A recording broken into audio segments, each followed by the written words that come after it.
জননীং শারদাং দেবীং রামকৃষ্ণ জগদ্গুরুম পাদপদ্মে তয়োসিদ্ধা প্রণমামি মুহুর্মুহু। আজকে পাঠ করব শ্রীমৎ স্বামী গম্ভীরানন্দজি রচিত শ্রী মা শারদা দেবী পর্ব 14। সেই সেব্য সেবক লীলা আবার দৈহিক প্রয়োজন সাধনে আবদ্ধ না থাকিয়া অনেক ক্ষেত্রে উচ্চ আধ্যাত্মিক ভূমিতে বিকশিত হইত। বাহ্য ভূমিতে বিচরণকালে ঠাকুর এই সময়ের প্রকৃতির ভাবের প্রাধান্যবশত আপনাকে জগদম্বার সখী বা পরিচারিকা মনে করিতেন এবং শ্রীমাকে ঐরূপ জগদম্বার অপর সখী বলিয়া জানিতেন।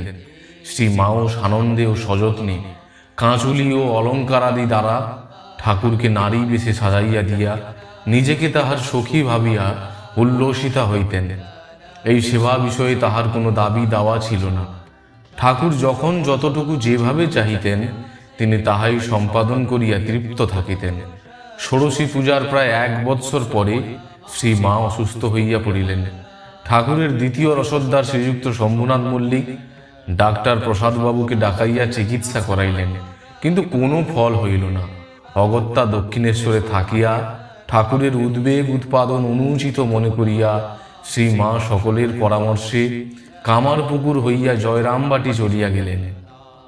ষোড়শী পূজার প্রায় 1 বৎসর পরে 1280 সালে শ্রীমা দেশে আসেন এবং পর বৎসর বৈশাখ মাসে দক্ষিণেশ্বরে ফিরিয়া যান। এই কয় মাসের মধ্যে তাহার শ্বশুর গৃহে এবং পিত্রালয়ে 2টি মর্মান্তিক ঘটনা ঘটে। 1280 সালে 27শে অগ্রহায়ণ শ্রী শ্রী ঠাকুরের মধ্যমাগ্রজ শ্রীযুক্ত রামেশ্বর ইহধাম পরিত্যাগ করেন।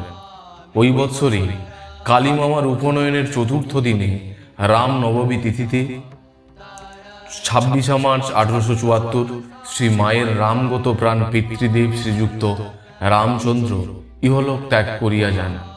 পিতৃস্নেহে লালিতা প্রথমা কন্যার বুকে সে ব্যথা কতখানি বাজিয়াছিল তাহা লিখিয়া বুঝাইবার নহে। সম্ভবত এই বেদনা হইতে মনকে মুক্ত করিবার জন্য শ্রী মা 1 মাস পরে দক্ষিণেশ্বরে চলিয়া যান।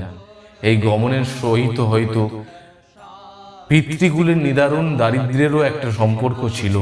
পতির দেহত্যাগের পর শ্রীমতী শ্যামাসুন্দরী দেবী আপনাকে নৈরাশ্য পরিবেষ্টিত দেখিতে পাইলেন। গৃহে অর্থ নাই, পুত্রগণ সকলেই অপ্রাপ্ত বয়স্ক।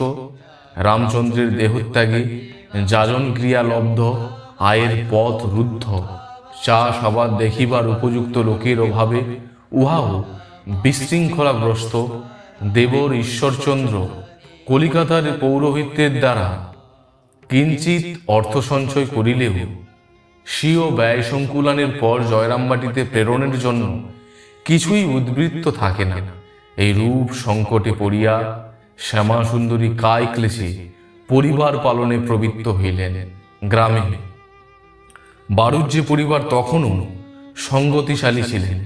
রামচন্দ্র গৃহিণী বারুজ্যে বাড়ি হইতে ধান্য আনিয়া ঢেকিতে কুটিতেন। যে পরিমাণ ধান ভানিতেন তাহার 1/4 তিনি পারিশ্রমিক স্বরূপে পাইতেন। শ্যামাসুন্দরীকে সংসারের জন্য কিরূপ পরিশ্রম করিতে হইত তাহার উদাহরণস্বরূপ তিনি পুত্রবধূ ইন্দুমতী দেবীকে একসময় বলিয়াছিলেন, আমরা ঘরে ভাত বসিয়ে দিয়ে শিওরে গিয়ে তরকারি নিয়ে এসেছি।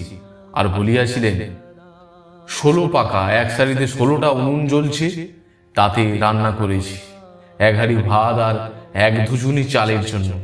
এত করিয়াও তাহার পক্ষে পুত্রকন্যাদের অন্ন সংস্থান ও বিদ্যাভাসের বন্দোবস্ত করা সম্ভব ছিল না। তাই পুত্রগণ পার্শ্ববর্তী গ্রাম সকলে আত্মীয় গৃহে চলিয়া গেলেন। জয় গুরু মহারাজ জি কি জয়, জয় মহামায় কি জয়, জয় স্বামীজি মহারাজ জি কি জয়।